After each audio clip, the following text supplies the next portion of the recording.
నీ ప్రేమ రుచించుటలో నా ప్రాణమైన ప్రాణమైన ప్రాణమైన యేసు, నా ప్రాణమైన ప్రాణమైన ప్రాణమైన యేసు, నా ప్రాణమైన యేసు, నా ప్రాణముతో కలసి నా ప్రాణమానే నిన్నే స్తుతింతును, ప్రాణమానే నిన్నే స్తుతింతును.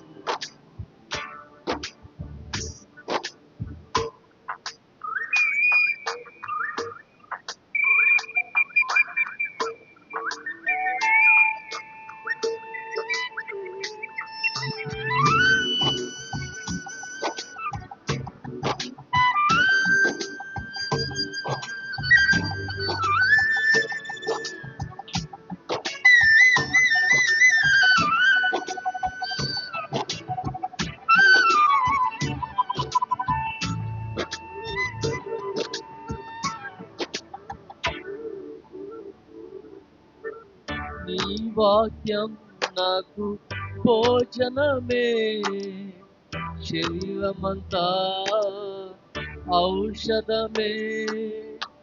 నీ వాక్యం నాకు భోజనమే, శరీరమంతా ఔషధమే. రాత్రియు పగలునయ్యా నీ యొక్క వచనం ధ్యానింతును, రాత్రియు పగలునయ్యా నీ యొక్క వచనం ధ్యానింతును. నా ప్రాణమైన ప్రాణమైన ప్రాణమైన యేసు, నా ప్రాణమైన ప్రాణమైన ప్రాణమైన యేసు, నా ప్రాణమైన యేసు, నా ప్రాణముతో కలసి నా ప్రాణమానే నిన్నే స్తుతింతును, ప్రాణమానే నిన్నే స్తుతింతును. నా ప్రాణమైన ప్రాణమైన ప్రాణమైన యేసు, నా ప్రాణమైన ప్రాణమైన ప్రాణమైన యేసు, నా ప్రాణమైన యేసు, నా ప్రాణముతో కలసి నా ప్రాణమానే నిన్ను స్తుతింతును, ప్రాణమానే నిన్నే స్తుతింతును, ప్రాణమానే నిన్నే స్తుతింతును.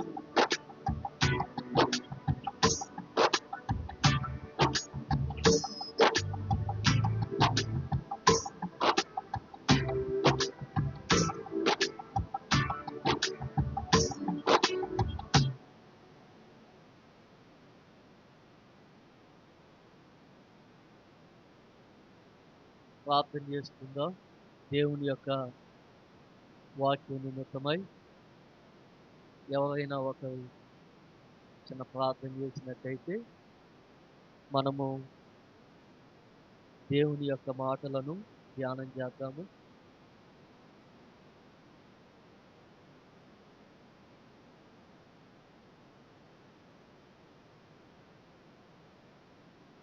యేసయ్యా నీకు వందనాలు,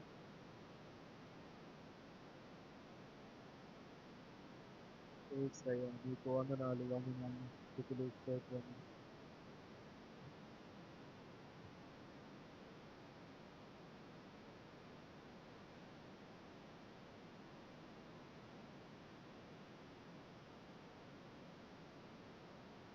ఆమేన్. కూర్చోండి అమ్మ, దయచేసి కూర్చోండి. మనము దేవుని యొక్క మాటలను కొద్ది నిమిషాలు ధ్యానం చేద్దాము. మనము యోహాను సువార్త ధ్యానం చేస్తూ వస్తున్నాము. యోహాను సువార్త ఎక్కడి దాకా వచ్చాము అంటే యోహాను సువార్త 5వ అధ్యాయము 39వ వచనం దాకా మనము ధ్యానం చేశాం.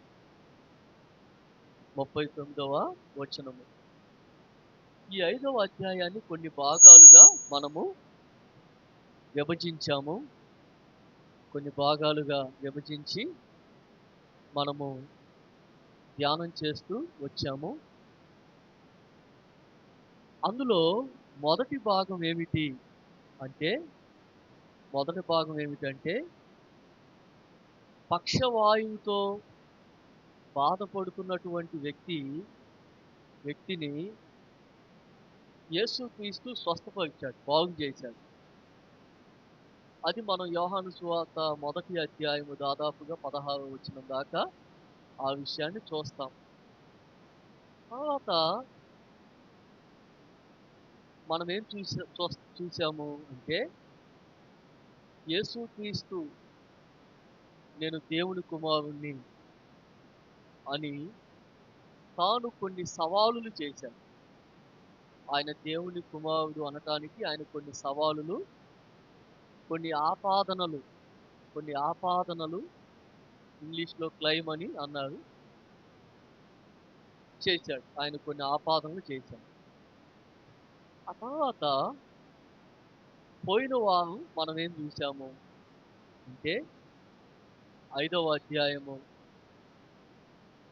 30వ వచనము నుండి మనము 39వ వచనం దాకా చూసాం. 30వ వచనం నుండి 39వ వచనం దాకా ఆయన అవుట్‌లైన్ ఏమిటి అంటే 5వ అధ్యాయము 30వ వచనము నుండి 47వ వచనం దాకా అవుట్‌లైన్ ఏమిటంటే యేసుక్రీస్తు దేవుని కుమారుడు అనటానికి 4 సాక్ష్యాలు. యేసుక్రీస్తు దేవుని కుమారుడు అనటానికి 4 సాక్ష్యాలు. 4 సాక్ష్యాలలో 39వ వచనం దాకా 3 సాక్ష్యాలు ఉన్నాయి. ఏమిటి ఆ 3 సాక్ష్యాలు అంటే, ఒకటి బాప్తిసం ఇచ్చే యోహాను సాక్ష్యము. యేసుక్రీస్తు దేవుని కుమారుడు అనటానికి బాప్తిసం ఇచ్చి యోహాను సాక్ష్యం చెప్పాడు, ఆయన దేవుని కుమారుడు అని. లోక పాపములను మోసుకొని పోవు దేవుని గొర్రెపిల్ల, లోక రక్షకుడని ఆయన సాక్ష్యం చెప్పాడు. ఇక రెండవ సాక్ష్యం ఏమిటి అంటే యేసుక్రీస్తు చేసినటువంటి అద్భుతాలు. ఆయన చేసినటువంటి అద్భుతాలే ఆయన మెస్సయ్య అని, దేవుని కుమారుడని సాక్ష్యము ఇచ్చాయి. ఇక మూడవ సాక్ష్యం ఏమిటి అంటే తండ్రి యొక్క సాక్ష్యం, యెహోవా దేవుని యొక్క సాక్ష్యం. ఆయన దేవుని కుమారుడు అనటానికి ఆ యెహోవా దేవుడే సాక్ష్యం ఇచ్చాడు. ఇక ఈ వారం ఏం చూస్తాం మనం అంటే 4వ సాక్ష్యం చూస్తాం. 4వ సాక్ష్యాన్ని చూసి మనం ఈ 5వ అధ్యాయాన్ని ముగించుకొని వచ్చే వారం యోహాను సువార్త 6వ అధ్యాయంలోనికి మనం వెళ్తాం. ఈ 7 వచనాలు 40వ వచనం నుండి 47వ వచనం దాకా 4వ సాక్ష్యం, యేసుక్రీస్తు దేవుడు కుమారుడు అనటానికి 4వ సాక్ష్యం. ఏమిటి 4వ సాక్ష్యం అంటే లేఖనముల యొక్క సాక్ష్యము. లేఖనముల యొక్క సాక్ష్యం. లేఖనాలు చెబుతున్నాయి. ఆ లేఖనాలు కూడా ప్రాముఖ్యంగా ఆదికాండము నుండి ద్వితీయోపదేశ కాండం దాకా ఉన్నటువంటి 5 పుస్తకాలు యేసుక్రీస్తు దేవుని కుమారుడు అనేటటువంటి సాక్ష్యాన్ని చెబుతుంది. పాత నిబంధన లేఖనాలు ఏం చెప్తా ఉన్నాయి అనేటటువంటి విషయాల్ని మనం చూస్తే 5వ అధ్యాయము 40వ వచనాన్ని చదువుకుందాం. యోహాను సువార్త 5వ అధ్యాయం 40వ వచనం. అయితే నీకు జీవము కలుగునట్లు మీరు నా యొద్దకు రానొల్లాలి. చాలమ్మా, ఆ వచనం చాలు. ఇక్కడ యేసుక్రీస్తు ఏమంటున్నాడు, యూదులతో ఏం చెప్తున్నాడు అంటే మీకు జీవము కలుగునట్లుగా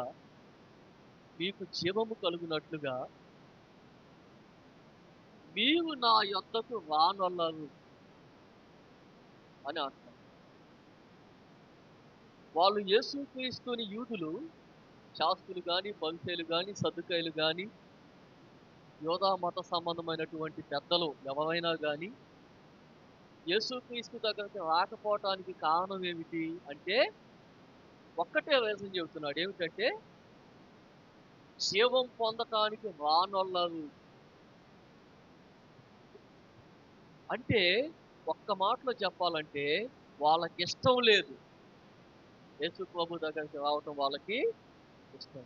ఎందుకు ఇష్టం లేదు అంటే వాళ్ళకి సువార్త అర్థం కాక కాదు. సువార్త వాళ్ళకి అర్థము కాక కాదు. ఇంకా బాగా చెబితే, ఇంకా స్పష్టంగా చెబితే మేము వస్తామండి అని కాదు. వాళ్ళ యొక్క ఉద్దేశం ఏమిటి అంటే వాళ్ళకి రావటం ఇష్టం లేదు. ఎందుకు రావటం ఇష్టం లేదు అంటే వాళ్ళు దేవుని కంటే కూడా తమ పాపాలను ఎక్కువగా ప్రేమిస్తున్నారు. దేవుని కంటే ఎక్కువగా వాళ్ళ పాపాలను వాళ్ళు ఎక్కువగా ప్రేమిస్తున్నారు. ఇంకొక మాటలో చెప్పాలంటే వాళ్ళు తమ యొక్క దుర్మార్గమైన పనులు విడిచిపెట్టడానికి ఇష్టపడట్లా. తమ దుర్మార్గమైన పనులు మానేయటానికి ఇష్టపడట్లేదు. అందుకే ఒక మాట అంటాడు, యోహాను సువార్త 1వ అధ్యాయము 11వ వచనాన్ని చదవండి. యోహాను చదవండి. ఆయన తన స్వకీయుల యొద్దకు వచ్చెను, ఆయన స్వకీయులు ఆయనను అంగీకరింపలేదు. యేసుక్రీస్తు అంట తన స్వజనుల యొద్దకు వచ్చాడంట ఫస్ట్. అయితే తన స్వజనులు ఆయనను అంగీకరించలేదు. ఎందుకు అంగీకరించలేదు అంటే యేసుక్రీస్తు అంటే చిన్న చూపు వాళ్ళకి. ఎందుకంటే మా మా జాతి వాడే కదా అనేటటువంటి చిన్న చూపు కూడా వాళ్ళకి ఉన్నది. చిన్న చూపు. రెండోది మొట్టమొదటిగా ఏమిటంటే పాపాలను విడిచిపెడతాం ఇష్టం లేదు. రెండవది ఏమిటంటే యేసుక్రీస్తు అంటే చిన్న చూపు ఉంది వాళ్ళకి. అందుకని ప్రభు దగ్గరికి రాలేదు. అందుకే ప్రభు బాధపడుతున్నాడు. ఒక మాట అంటాడు. ఏమంటాడంటే మత్తయి సువార్త 23వ అధ్యాయము 37వ వచనం. మత్తయి సువార్త 23:37.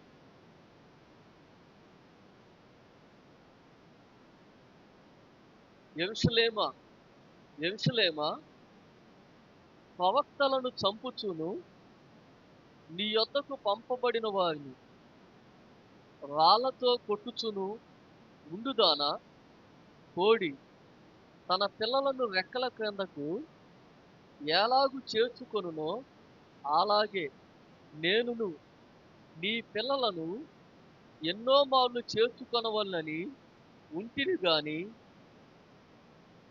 మీరు వల్లకపోతిరి. చాలా ఇక్కడ యేసు ప్రభు అంటున్నాడు ఏమనంటే యెరూషలేమా, యెరూషలేమా, కోడి తన పిల్లలను ఎట్లా చేర్చుకోవాలని ఆశపడిద్దో అట్లా నేను ఆశపడ్డాను మీ విషయంలో. కానీ ఎంత మాత్రము నీవు నాకు లోబడక పోయావు. లోబడలేదు, వల్లకపోతివి అని యేసుక్రీస్తు చెప్పాడు. అసలు వాళ్ళకి ఇష్టం లేదండి. తమ పాప మార్గాల్ని, దుర్మార్గాన్ని విడిచిపెడతాం వాళ్ళకి ఇష్టం లేదు. కాబట్టి వాళ్ళు ప్రభు దగ్గరికి రాలేదు. ఇప్పుడు 41వ వచనాన్ని చదువుకుందాం. 5వ అధ్యాయము 41వ వచనం. నేను మనుషుల వలన మహిమ పొందువాడను కాను. చాలా ఇక్కడ ఏమంటున్నాడు, ఇంకో మాట అంటున్నాడు ప్రభు. ఏమంటున్నాడంటే నేను మనుషుల వలన మహిమ పొందేవాడను కాదు. మనుషుల వలన మహిమ పొందుట అంటే దాని అర్థం ఏమిటంటే, మహిమ పొందుట అంటే ఇక్కడ మనుషుల యొక్క మహిమను ఆయన పొందటం అంటే ఇక్కడ ఒక పదాన్ని, ఒక మాటని మనము అర్థం చేసుకోవాలి. అదేమిటంటే ఆయన మహిమకు పాత్రుడు, స్తుతులకు పాత్రుడు ఆయన. ఆయన తండ్రి అయినటువంటి దేవుడు ఏం చేస్తాడంటే ఒక దినాన ఆయనను మహిమ పరుస్తాడు అని ప్రకటన గ్రంథంలో ఉండింది. దాని గురించి ఆ మహిమ గురించి చెప్పట్లేదు ఇక్కడ. ఇక్కడ మహిమ అనేటటువంటి పదానికి అర్థం ఏమిటంటే మెప్పు. మెప్పు అన్నమాట. అదేమిటంటే మీరు నన్ను ఒప్పుకున్నా, ఒప్పుకోకపోయినా, మీరు నన్ను అంగీకరించినా, అంగీకరించకపోయినా, నన్ను తండ్రి అంగీకరిస్తే చాలు అని చెబుతుంది. నీవు నన్ను ఒప్పుకున్నా, ఒప్పుకోకపోయినా, అంగీకరించినా, అంగీకరించకపోయినా, నన్ను తండ్రి అంగీకరిస్తే చాలు. తండ్రి చేత నేను అంగీకరించబడితే చాలు అని చెప్తాను. తండ్రి చేత నేను అంగీకరించబడితే చాలు. అందుకే అంటాడు, ఒక మాట అంటాడు. ఏమంటాడంటే,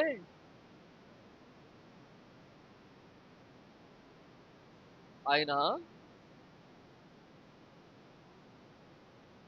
చూద్దాం 42వ వచనం కూడా చదవండి. నేను మిమ్మును ఎరుగుదును, దేవుని ప్రేమ మీలో లేదు. చూడండి, వాళ్ళలో అంట దేవుని ప్రేమ లేదని. ఏ వ్యక్తిలో అయితే దేవుని యొక్క ప్రేమ ఉండిద్దో ఆ వ్యక్తి యేసుక్రీస్తుని ప్రేమిస్తాడు, యేసుక్రీస్తుని అంగీకరిస్తాడు. దేవుని ప్రేమ లేనటువంటి వ్యక్తి యేసుక్రీస్తుని అంగీకరించడు. నేను చాలాసార్లు చెప్పాను, యోహాను సువార్త ప్రారంభించినాక చాలాసార్లు చెప్పాను. దేవుడు ఏమై ఉన్నాడు? త్రియేక దేవుడై ఉన్నాడు. తండ్రి, కుమారుడు, పరిశుద్ధాత్మ. ఒకే దేవుడు 3 వ్యక్తిత్వాలు కలిగి ఉన్నాడు. ఒక మనిషికి ఒక్క వ్యక్తిత్వమే ఉండిద్ది. మనం ఉన్నాం అనుకోండి, మనకి ఒక్క వ్యక్తిత్వమే ఉండిద్ది, ఒక పర్సనాలిటీ ఉంటది. కానీ దేవుడికి అట్లా కాదు. దేవునికి 3 రకములైన వ్యక్తిత్వాలు ఉంటాయి. ఒక వ్యక్తిత్వం ఏమన్నా తండ్రి, ఒక వ్యక్తిత్వం ఏమన్నా కుమారుడు, ఒక వ్యక్తిత్వం ఏమన్నా పరిశుద్ధాత్మ దేవుడు. ముగ్గురు వేరు వేరు కాదు, ముగ్గురు దేవుళ్ళు కాదు, 3 వ్యక్తిత్వాలు కలిగిన ఒక దేవుడు. 3 వ్యక్తిత్వాలు కలిగిన ఒక దేవుడు.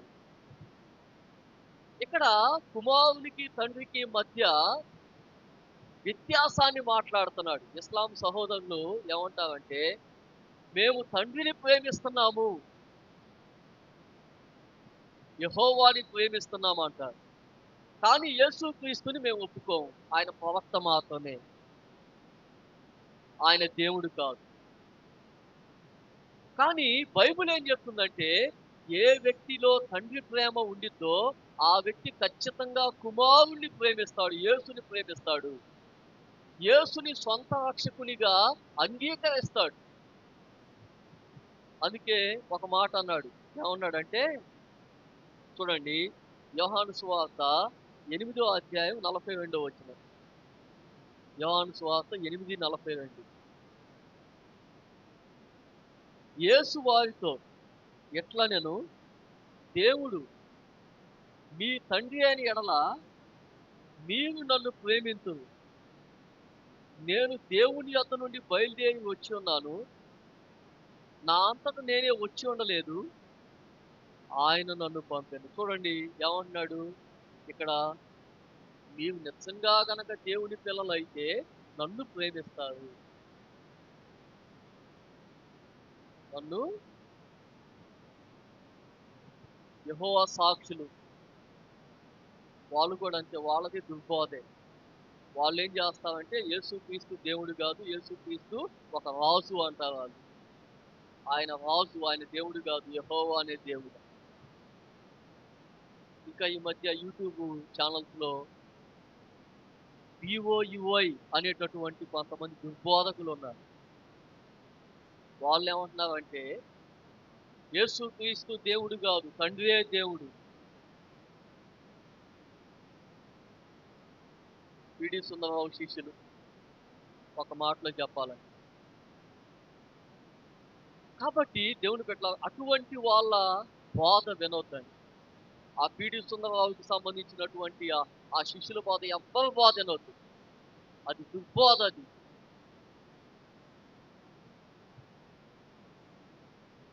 కాబట్టి ఇంకొక మాట అన్నాడు యోహాను సువార్త 15:23.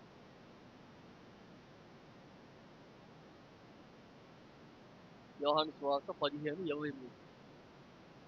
నన్ను ద్వేషించువాడు నా తండ్రిని కూడా ద్వేషించును. చూడండి, యేసుక్రీస్తుని ఏ వ్యక్తి అయితే ద్వేషిస్తున్నాడో ఆ వ్యక్తి ఖచ్చితంగా తండ్రిని కూడా, అంటే ఒక్క మాటలో ఏం చెప్తున్నాడు యేసు ప్రభు అంటే, నన్ను ప్రేమించకపోతే తండ్రికి వాడికి ఏ సంబంధం లేదు, అసలు సంబంధమే లేదు అని చెప్పి. తండ్రికి వాడికి సంబంధం లేదా?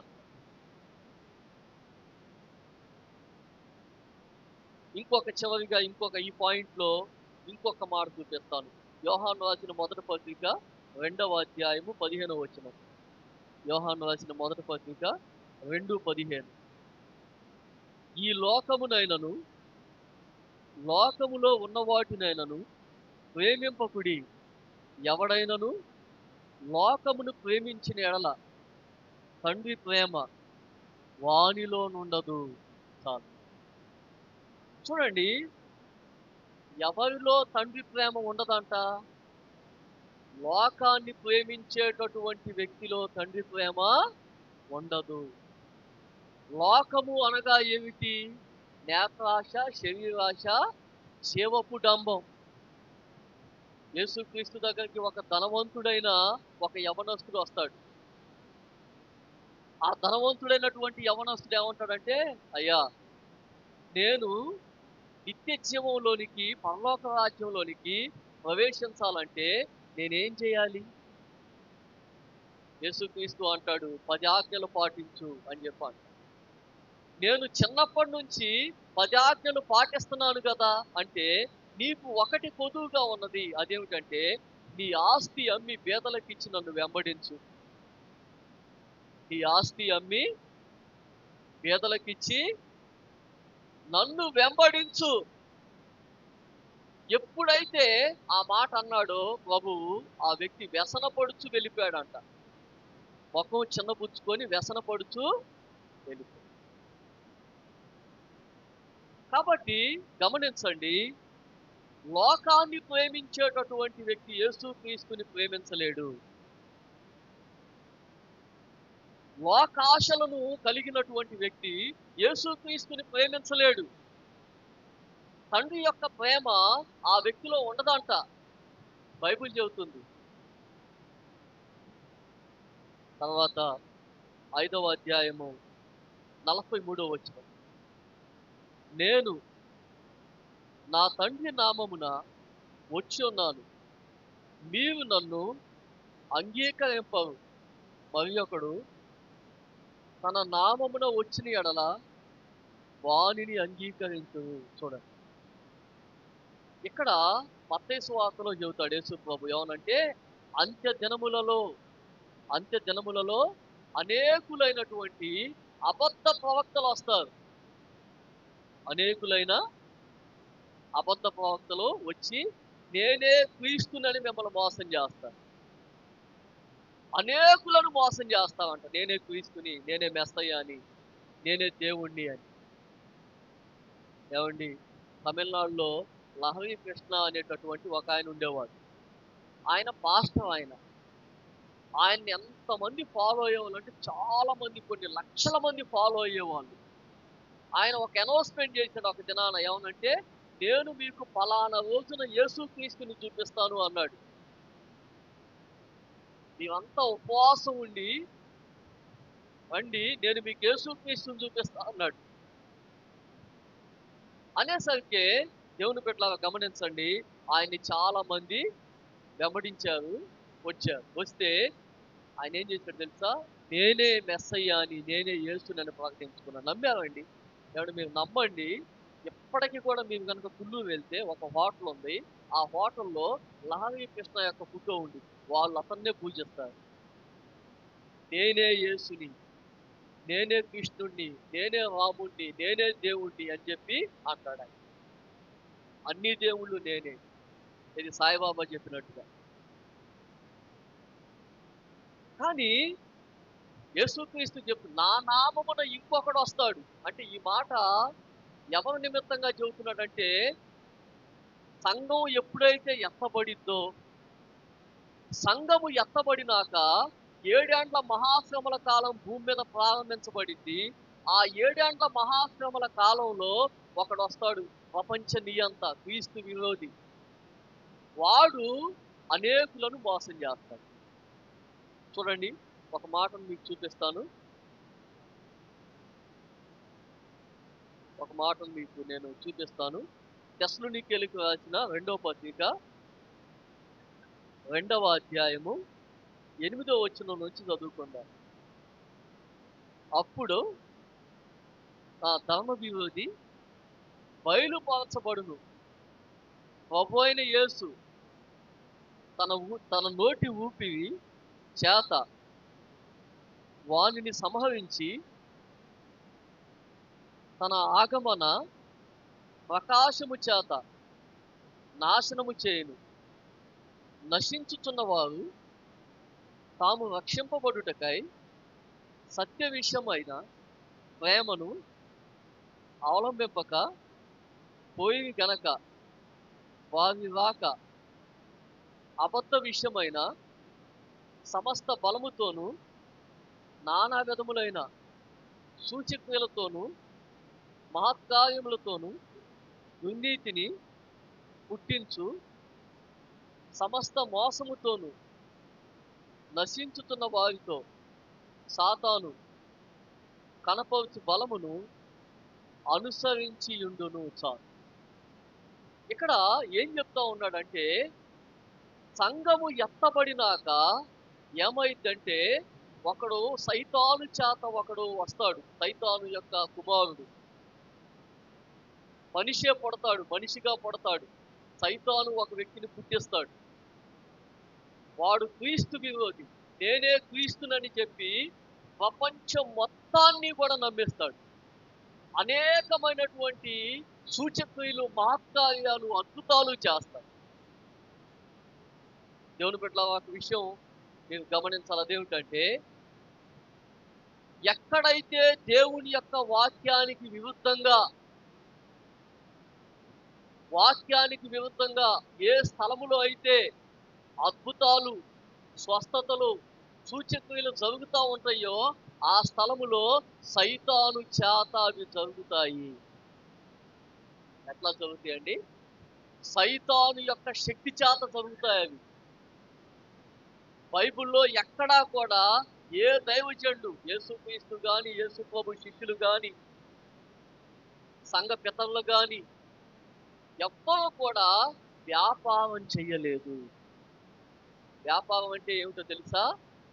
కర్చీఫులు అమ్మలేదు, చేతి గుడ్డలు అమ్మలేదు, నూనె బాటిళ్ళు అమ్మలేదు, నూనె సీసాలు అమ్మలేదు. దేవుని మా అన్నయ్య ఒక ఆయన ఉన్నాడు మందడంలో. ఈ మధ్య కాలంలో ఆయన ఒంట్లో బాగా సిక్ అయ్యాడు. అప్పుడు ఒక మాట చెప్పాడు నాతో. ఏమని చెప్పాడంటే టీవీలో చాలా మంది క్రైస్తవ ఛానల్స్లో చాలా మంది సేవకులు వస్తున్నారుగా, అట్లా ఒక ఆయనకి ఫోన్ చేశాడంట మా అన్నయ్య. ఫోన్ చేసి ఏమంటే నాకు ఒంట్లో బాగాలేదండి, నేను చాలా బాధపడుతున్నాను, చాలా కాలం నుంచి సిక్ అయ్యాను, కిడ్నీలో స్టోన్స్ వస్తున్నాయి, ఇన్ఫెక్షన్ ఉంది కడుపులో, నేను స్టోన్స్కి ఆపరేషన్ చేయించుకున్నాను, అయినా మళ్ళా మరుసటి సంవత్సరానికల్లా మళ్ళా స్టోన్స్ వస్తున్నాయి. ఇట్లా కంటిన్యూషన్గా వస్తూ ఉన్నాయి, నా కోసం ప్రార్థన చేయండి అంటే అప్పుడు వాళ్ళు ఒక మాట అన్నారంట. ఏమన్నారంటే నీవు గనక ఒక 10,000 మాకు పంపిస్తే అసలు నీకు తగ్గిద్దో లేదో మేము ప్రార్థన చేసి చెబుతాం అన్నారు. నువ్వు గనక ఒక 10,000 మాకు పంపిస్తే అసలు నీకు కిడ్నీలో స్టోన్స్ అనేవి మళ్ళా వచ్చే సంవత్సరం వస్తాయో రావో మేము ప్రార్థన చేసి ఏ విషయం మీకు చెబుతాం. ఏమంటే టీవీలో సాక్ష్యాలు ఎట్లా అయిపోయినాయో తెలుసా? ఎంత భయంకరం అయిపోయినాయో తెలుసా? కొంతమంది పెద్ద పెద్ద సేవకులు, కార్పొరేట్ సేవకులు ఎట్లాంటి సాక్ష్యాలు చెప్పిస్తున్నారో తెలుసా? పలానా మాకు స్పాన్సర్ చేసింది,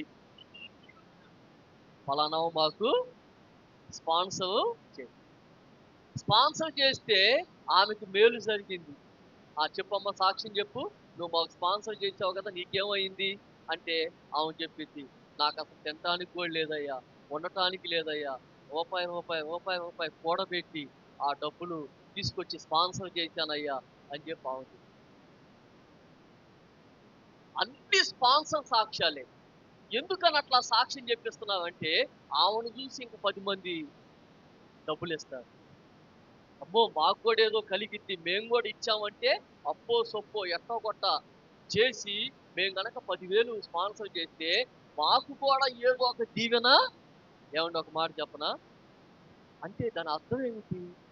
ఒక్క మాటలో చెప్పాలంటే దేవుని యొక్క ఆశీర్వాదాన్ని మనం 10,000 ఇచ్చి కొనుక్కోవాలి అని వాళ్ళు చెబుతున్నారు. దేవుని యొక్క ఆశీర్వాదాన్ని మనం ఎంత ఇచ్చి కొనుక్కోవాలి? 10,000 ఇచ్చి మనం కొనుక్కోవాలి. దేవుని యొక్క ఆశీర్వాదాన్ని మనం డబ్బులిచ్చి కొనుక్కోగలమా? బైబిల్ చెప్తుందా?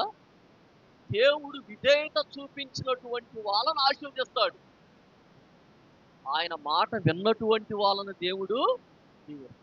ఆయన ఆజ్ఞలు లోబడిన వాళ్ళను దేవుడు దీవిస్తాడని బైబిల్ చెప్తుంది. కానీ వీళ్ళేం చెప్తున్నారంటే, మేము ఎట్లాగన్నా బతకండి, మాకు గనక మేము డబ్బిస్తే దేవుడు మిమ్మల్ని, ఒక మాట చెప్పనండి, ఒక మాట చెప్పనా?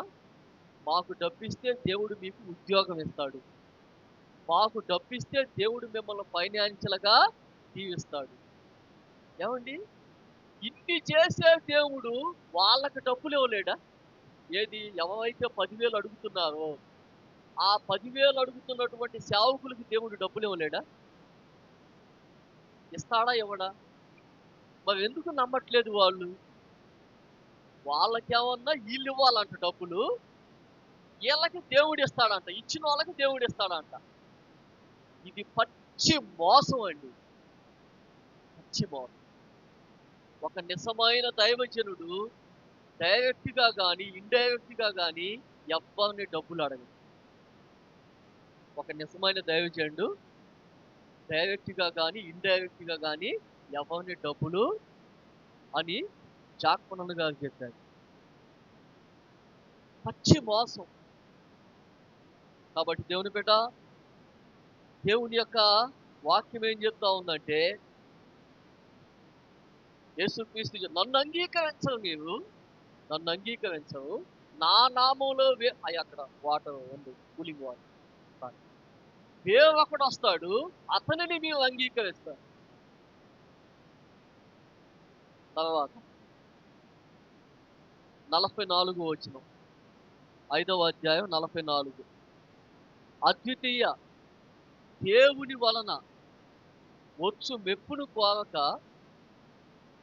ఒకని వలన ఒకడు మెప్పు పొందుచున్న మీరు ఎలాగు నమ్మగలరు? నేను తండ్రి యొద్ద మీ మీద నేరం మోపుదునని తలంచుకుడి. చాలా. ఇక్కడ ఏమంటున్నాడు ప్రభు అంటే, అద్వితీయ దేవుని వలన వచ్చు మెప్పు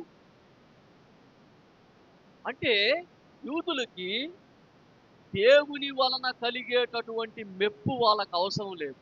వాళ్ళకి ఎవరు మెప్పు కావాలి? మనుషుల యొక్క మెప్పు కావాలి. మనుషుల యొక్క మెప్పు. ఏమండి, నేను ఒక సేవకుడిగా ఉండి నేను చెప్తున్నాను, సేవకుల యొక్క పరిస్థితి ఎట్లా అయిపోయిందంటే, ప్రసంగము చేత ప్రజలను మెప్పిస్తున్నారు. 4 జోకులు, 4 పెట్ట కథలు చెప్పి ప్రసంగాల చేత ప్రజలను మెప్పిస్తున్నారు. షబాష్ అనిపించుకోవాలి నేను. అంతేగాని దేవుని యొక్క వాక్యాన్ని తీసుకొని, ఒక పుస్తకాన్ని తీసుకొని, ఆ పుస్తకంలో ఒక్కొక్క అధ్యాయాన్ని, ఒక్కొక్క వచనాన్ని వివరణాత్మకంగా బోధించాలనేది లేదండి. అక్కడొక మాట, అక్కడొక మాట, అక్కడొక మాట తీసుకొని అక్కడ అసలు కాంటెస్ట్ సందర్భం లేకుండా, అంటే అంశ ప్రసంగాలు చేయొద్దని కాదు, నేను చేస్తాను అంశ ప్రసంగాలు, నేను కూడా చెప్తాను. సందర్భానుసారంగా అంశ ప్రసంగాలు చేయాలి. కానీ ఎంత భయంకరం అయిపోయిందంటే, వచనాన్ని తీసుకొని ఆ వచనానికి ఎట్లా పడితే అట్లా చెప్పటం, బోధించటం, ఇష్టానుసారంగా వ్యాఖ్యానం చేయటం, నవ్వించటం ప్రజలు. ఒక ఆయన అంటున్నాడు, ఒక ఆయన పెద్ద ఆయన బలభద్రాపురంలో ఉంటాడు, విజయప్రసాద్ రెడ్డి అని. ఆయన ఏమన్నాడు తెలుసా? మా రెడ్లంతా వడ్డీ వ్యాపారస్తులు చేస్తామండి, మా ప్రాంతాల్లో వడ్డీ వ్యాపారం చేస్తాం. తప్పేం లేదండి, చేసుకోవచ్చండి అని. అతను ఎంత దుర్మార్గమైన మాట చెబుతా ఉన్నాడు. బైబిల్ ఏం చెప్తుంది? కీర్తనల గ్రంథంలో స్పష్టంగా యథార్థవంతుడు తన ద్రవ్యమును వడ్డీకియడు అని ఉంది. యథార్థవంతుడు తన ద్రవ్యాన్ని వడ్డీకియడు. వడ్డీ వ్యాపారం చేసుకోవచ్చండి ప్రజలను మెప్పించే.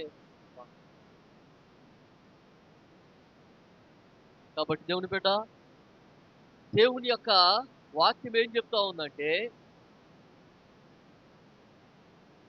ఇక్కడ దేవుని వలన వచ్చే మెప్పు మనము ఆశించాలి. దేవుని యొక్క దేవుడు నన్ను మెచ్చుకుంటున్నాడా లేదా? నేను గనక, అంటే పద్దాక చెబుతున్నాడు పాస్టర్ గారు, మమ్మల్ని కావాలని తిడుతున్నాడు అని అనుకోమాకండి. నేను గనక ఈ పని చేయకపోతే నన్ను చిన్న చూపు చూస్తావేమో సమాజంలో, కాబట్టి నా బంధువుల కోసం, నా స్నేహితుల కోసం నేను ఈ పని చేస్తా. దేవుని మెప్పు నాకు కాదు, మనుషుల మెప్పు కావాలి. మనుషుల చేత నేను మంచిగా మెప్పు షబాష్ అనిపించుకోవాలి. కానీ బైబిల్ ఏం చెప్తుంది చూడండి, యోహాను సువార్త 12:42. యోహాను సువార్త 12:42. నిన్ను చూసేదేం లేదు, అయినను అధికారులలో కూడా అనేకులు ఆయన యందు విశ్వాసముంచిగా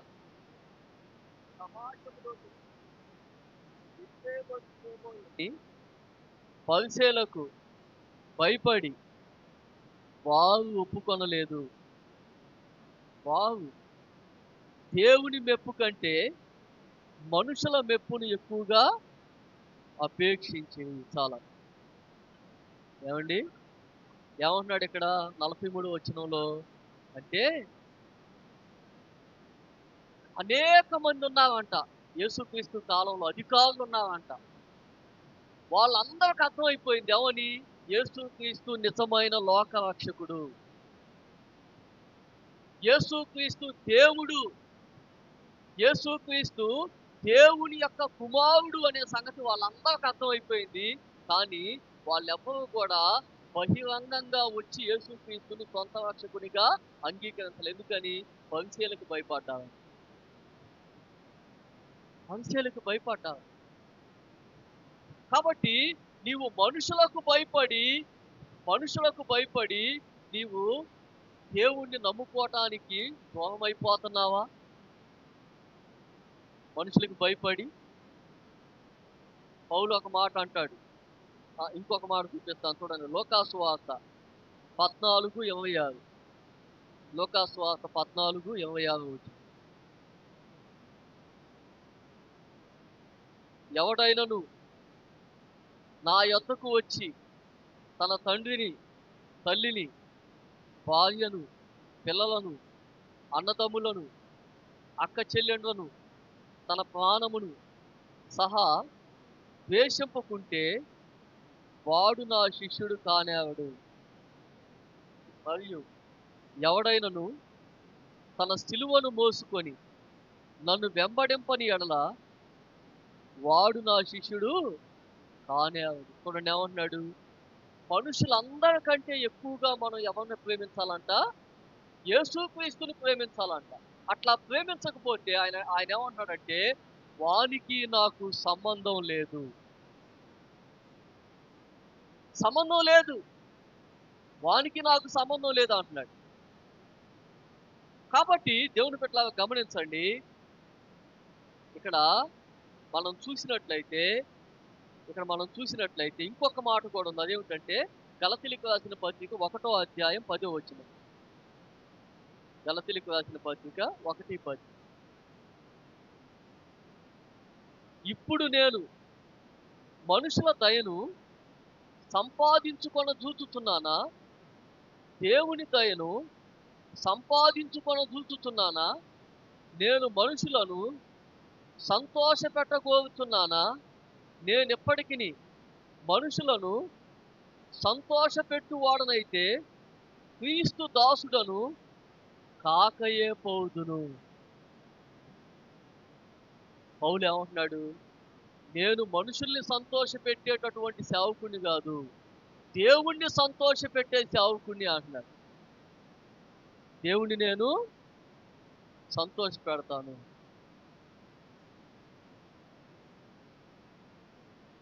మనుషుల్ని సంతోష పెట్టేవాడిని కాదు నేను.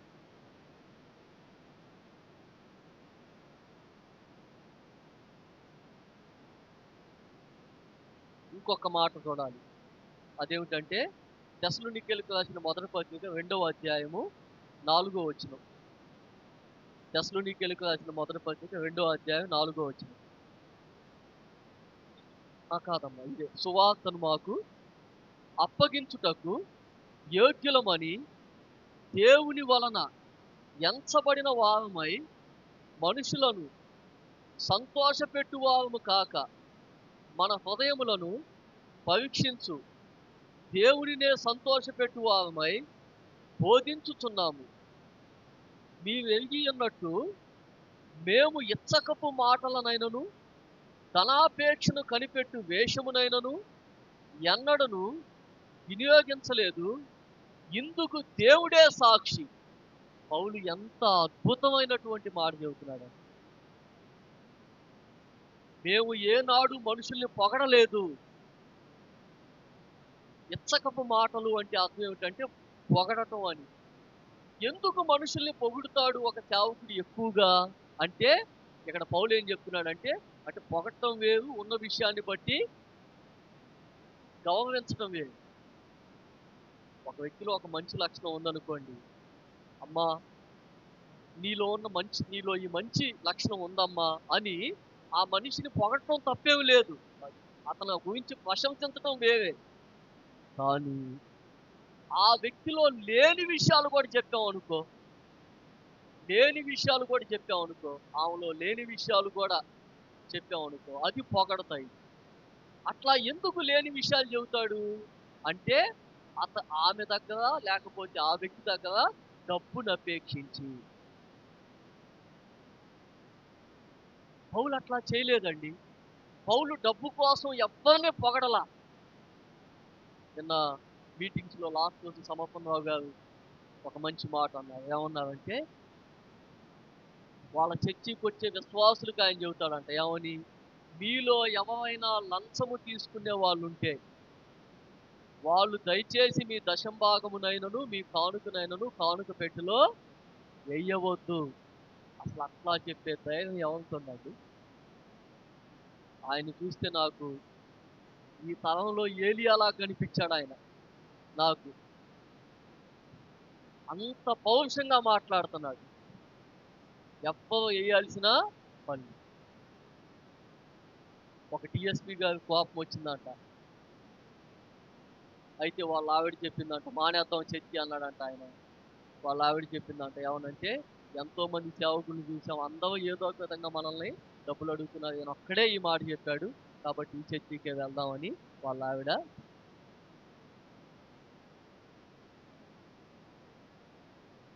దేవుని బిడ్డలారా గమనించండి,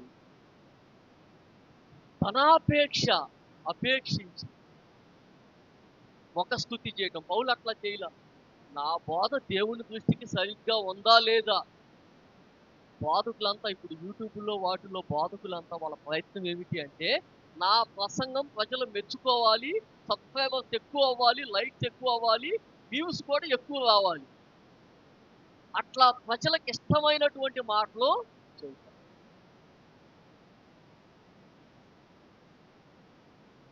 కానీ పౌలు అట్లా చేయలేదు. ఎవరు మెచ్చుకున్నా మెచ్చుకోకపోయినా, మెచ్చుకున్నా నొచ్చుకున్నా, నేను మాత్రము సత్యమే మాట్లాడతాను. నా బోధ ఎట్లాగుందో నేను నా మనస్సాక్షి దేవుని ఎదుట నేను సరి చేసుకుంటున్నాను. సరిగ్గా చూసుకుంటున్నాను. మంచిగా ఉందో లేదో, కరెక్ట్‌గా చెప్పానో లేదో. నేను ఎప్పటికైనా పౌలు చెప్పిన విధంగా నా జీవితం ఉండాలి అని నేను హృదయపూర్వకంగా కోరుకుంటున్నాను. అటువంటి సేవకుడిగా మారాలని నేను ఆశపడతా ఉన్నాను. నేను ఇంకా ఆ మెట్టులోనికి రాలేదు. ఎవరు ఏమన్నా అనుకోని నేను మాత్రం దేవుని చిత్తమే చేస్తాను. ఒక గ్రామంలో, ఒక కుటుంబంలో ఒక మనిషి చనిపోయాడు. చనిపోతే వాళ్ళు ఓసీ నుంచి కన్వర్ట్ అయ్యారు అంట. వాళ్ళ అందరూ కూడా హిందువులే. వాళ్ళెవరు దేవుడిని నమ్మలేదు. ఈ కుటుంబం మాత్రమే ప్రభువుని నమ్మింది. అప్పుడు ఈ ఈ కుటుంబంలో ఒకాయన చర్చికెళ్ళేటటువంటి ఒకాయన ఒక మాట చెప్పాడంట. ఏమనంటే బంధువులందరితో చెప్పాడంట. ఏమనంటే పాస్టర్ గారు వచ్చాడు.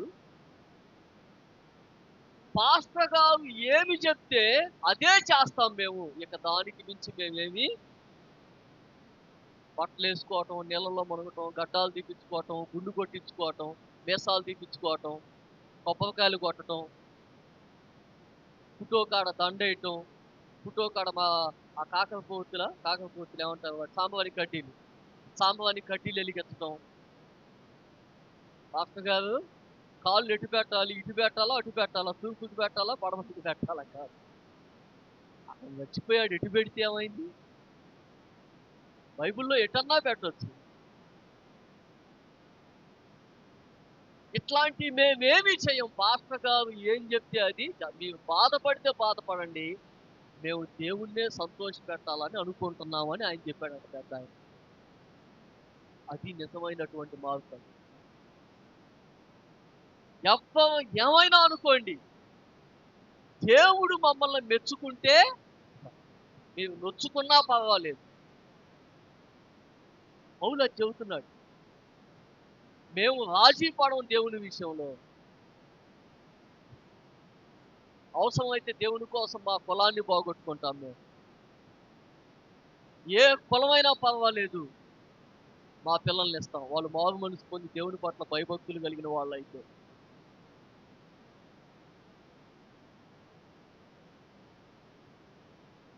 నిజమైన మారు మనసు. మా కులం మమ్మల్ని అంగీకరించకపోయినా పర్వాలేదు అనేటటువంటి ఆ మెట్టుకు మనం రావాలి. అందుకే యేసుక్రీస్తు ఏమన్నాడు 44వ వచనంలో, అద్వితీయ దేవుని వలన వచ్చు మెప్పుని కోరక ఒకని వలన ఒకడు మెప్పు పొందుతున్న మీరు ఎలాగూ నమ్మగలరు?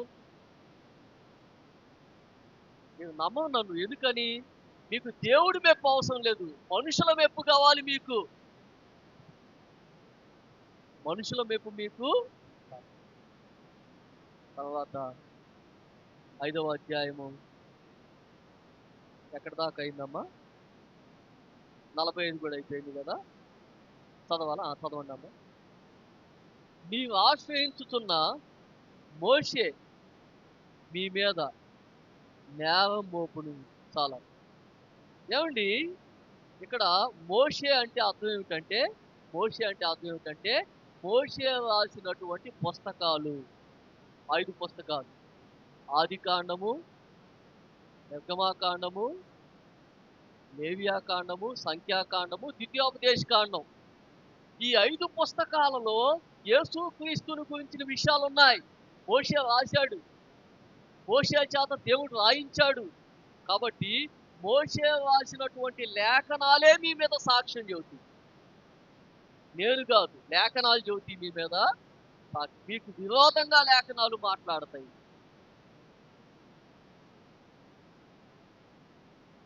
చూడండి 46వ వచనం. అతడు అంటే మోషే నన్ను గూర్చి రాసెను గనక మీరు మోషేని నమ్మినట్టయినా నన్నును నమ్ముదురు. చాలు. ఏమన్నాడు?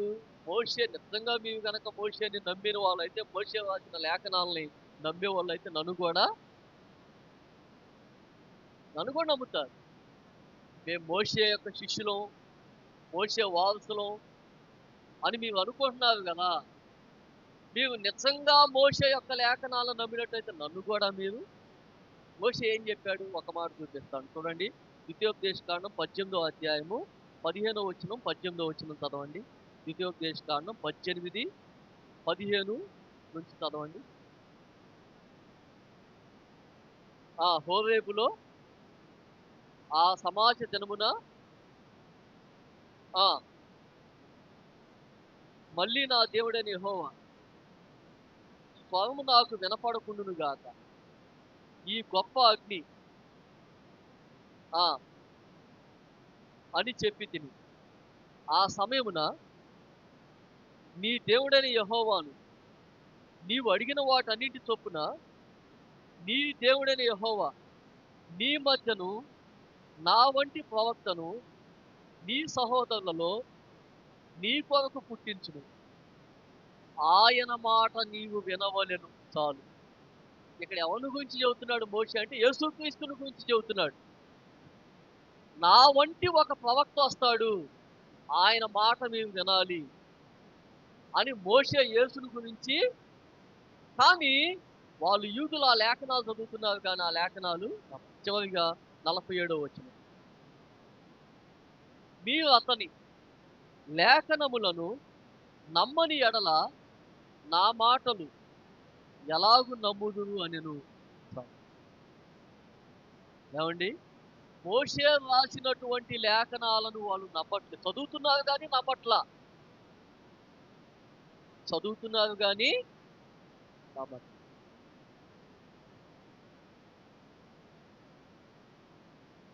చదువుతున్నారు కానీ నమ్మట్లేదు. మనం దేవుని యొక్క వాక్యాన్ని చదవటమే కాదండి, నమ్మాలి.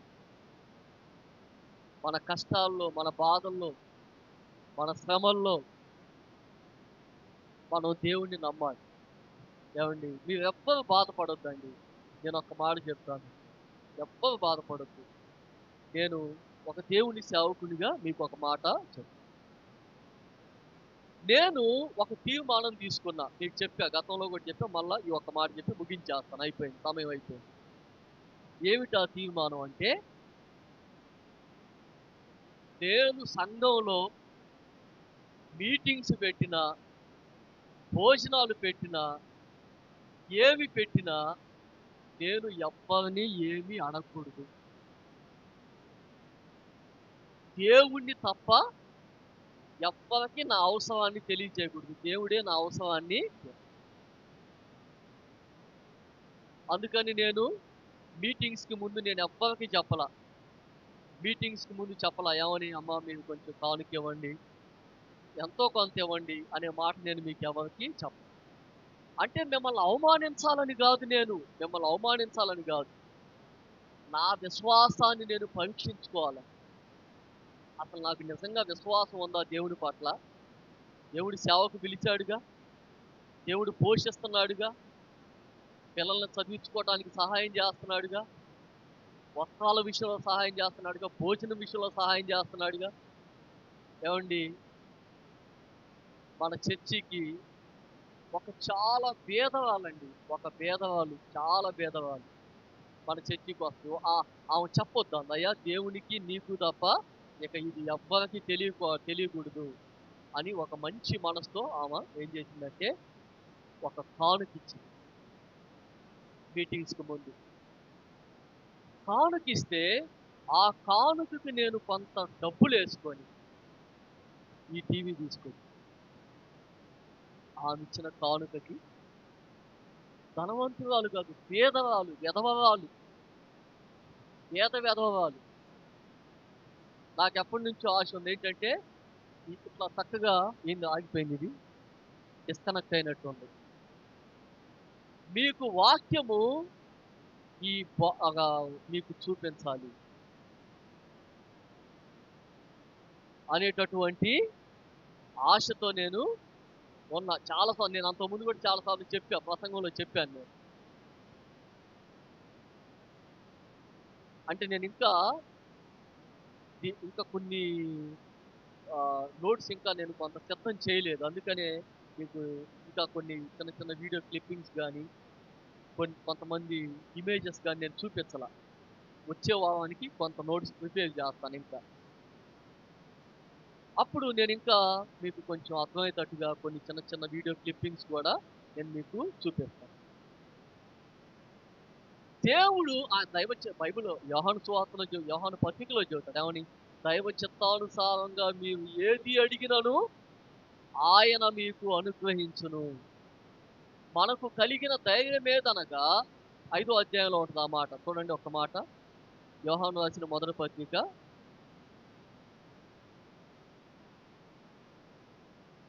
5వ అధ్యాయంలో అనుకుంటాను.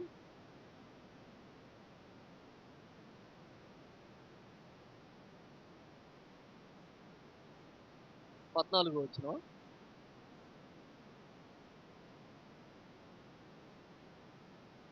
13, 14.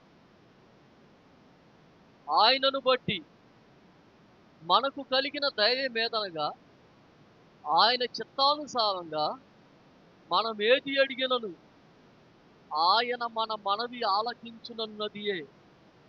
మనమేమి అడిగినను ఆయన మన మనవి ఆలకించును. మనమెరిగిన ఎడల మనమాయనను వేడుకొనినవి మనకు కలిగినవని ధైర్యంగా ఉండమంటున్నాడు. భయపడొద్దు. దైవ చిత్తానుసారంగా నీవు ఏది అడిగినా దేవుడు దానిని మీకు ఇస్తాడు. కాకపోతే కొంచెం కొన్నిసార్లు లేట్ అయ్యిద్ది. ఆలస్యం అయ్యిద్ది కొన్ని విషయాల్లో. దేవుని సమయం వచ్చేదాకా మనం ప్రార్థన చేస్తూ ఆయన అడుగుతూ ఉన్నప్పుడు దేవుడు తగిన సమయంలో ఆయన సమయం వచ్చినప్పుడు ఆయన ఖచ్చితంగా మనకి కొన్ని దేవుడు ఇవ్వడు. ఎందుకని? అవి దేవుని చిత్తం కాకపోతే. ఇప్పుడు మన కంటికి ఇప్పుడు మన ఇంట్లో ఒక అబ్బాయి ఉన్నాడు అనుకోండి. పెళ్ళిడికొచ్చిన అబ్బాయి ఉన్నాడు. మనం ఒక సంబంధానికి వెళ్ళాం. ఆ అమ్మాయి మనకి బాగా నచ్చింది. మనసుకు బాగా నచ్చింది. వాళ్ళ కుటుంబం నచ్చింది. వాళ్ళ వెనకాల ఉన్నటువంటి ప్రాపర్టీ మొత్తం నచ్చింది. ఆ అమ్మాయిని చేసుకోవాలి అని మనం దేవుడిని అడిగాం అనుకోండి. ఒకవేళ అది దేవుని చిత్తము కాకపోతే ఆ సంబంధం చెడిపోద్ది. ఆ సంబంధం చెడిపోద్ది. ఎందుకని చెడిపోయిద్ది అంటే అది దేవుని చిత్తం కాదు కాబట్టి. ఇంకొకటి కూడా ఉంది. దేవా నీ చిత్తంతో నాకు పని లేదు. నాకు ఆ అమ్మాయే కావాలి. ఆ కుటుంబమే కావాలి. ఆ కట్నమే నాకు కావాలి అని అనుకుంటే దేవుడు ఇస్తాడు. ఖచ్చితంగా ఇస్తాడు. ఆ తర్వాత జీవితకాలం అంతా నీకు వాయమూడిద్ది. జీవితకాలం అంతా నీకు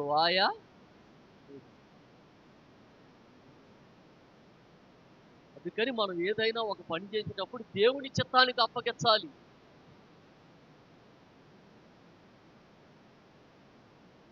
మీటింగ్స్ నిమిత్తంగా నేను ప్రార్థన చేయటం మొదలుపెట్టా. దేవా సహాయం చేయి. దేవుడు ప్రతి అవసరాన్ని తీర్చాడండి. ఇంతకుముందు ఎప్పుడు రాని వాళ్ళు కూడా కొత్త వాళ్ళు ఎన్నో సార్లు కొంతమంది ఇంటికెళ్ళి చెప్పా. అమ్మ మీటింగ్స్‌కి రండి. అయ్యా మీటింగ్స్‌కి రండి అని చెప్పా. వాళ్ళు రాలా. 2, 3 సంవత్సరాల నుంచి పిలుస్తానే ఉన్నా గాని రాలా. అట్లాంటి వాళ్ళు కూడా దేవుని కృపను బట్టి వచ్చి కూర్చొని దేవుని యొక్క మాటలు దేవుడు సహాయం చేస్తాడు. అసలు నాకు విశ్వాసం ఉందా లేదా అని పరీక్ష చేసుకున్నా. కాబట్టి దేవుని బిడ్డ, దేవుని యొక్క వాక్యం ఏం చెప్తా ఉందంటే భయపడొద్దు నువ్వు. నువ్వు భయపడాల్సిన అవసరం లేదు. నువ్వేం చేయాలి? భయపడొద్దు గాని ప్రార్థన చెయ్యి. ప్రతి విషయంలో ప్రార్థన చెయ్యి. అది పిల్లల వివాహమైనా, చదువులైనా, ఉద్యోగమైనా, పనైనా, ఏదైనా నువ్వు దేవునికి ప్రార్థన చెయ్యి. దేవుడు తగిన సమయంలో నీకు సహాయం. నువ్వు ఎట్లా చేయాలి అంటే దేవా నీ చిత్తానికి అప్పగిస్తున్నానయ్యా. నీ చేతులకు అప్పగిస్తున్నాను. నీ చిత్తం ఎట్లా ఉంటే అట్లాగా నాకు దేవుడు నీకు సహాయం చేస్తాడు. కాబట్టి ఈ యొక్క వారంతో మనం 5వ అధ్యాయాన్ని ముగించుకున్నాం. వచ్చే వారం యోహాను సువార్త 6వ అధ్యాయంలోనికి వెళ్దాం. ఇప్పుడు దాకా మనం చూసినటువంటి అంశం ఏమిటంటే ఈ యొక్క 40వ వచనం నుంచి 47వ వచనం దాకా యేసుక్రీస్తు దేవుని కుమారుడని లేఖనాలు సాక్ష్యమిచ్చాయి. అంటే పాత నిబంధనలో ఉన్నటువంటి ఆదికాండం గాని, నిర్గమాకాండం గాని, లేవ్యాకాండం గాని, సంఖ్యాకాండం గాని, ద్వితీయోపదేశ కాండం గాని, ఈ పుస్తకాలన్నీ ఆయనే దేవుని కుమారుడు, ఆయనే దేవుడు అని సాక్ష్యము. ప్రార్థన చేసుకుందాం. ప్రార్థన చేసుకుందాం. జీవాధిపతి అయిన మా తండ్రి వందనాలు. మీ బిడ్డలు శ్రద్ధగా మీ మాటలు విన్నారు. అందుని బట్టి స్తోత్రం. మీ వాక్కు